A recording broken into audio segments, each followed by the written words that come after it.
Guys, sabi ni ma'am mag-meeting daw tayo para sa Christmas party. Sabihan mo ang meeting, i-party si ma'am. Ba't biglang nabuhay itong series na to? Excited na akong makatanggap ng regalo na hindi ko ma-appreciate. Dapat nga magpasalamat ka dahil may mga taong hindi nakakatanggap ng regalo. Eh di bigay mo sa kanila. Sana all nabigyan ngayong Pasko. Anong pagkain ang gusto nyong ihanda, guys? Huh? Kapag yan, hotdog, hotcake, haloblock, helicopter, hamburger, animal kang hayop ka. Ako na sa soft drinks. Ako na sa sabaw sa kantin. Ako na sa dinuguan.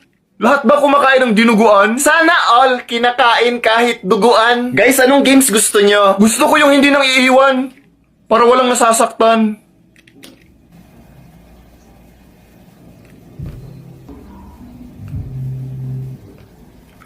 So, okay, wala tayong games? Baka gusto nyong sumayaw para sa class presentation. Sige! Sayaw ka mag-isa! Guys, huling pasok na natin yan. Ayusin nyo naman. Sana all!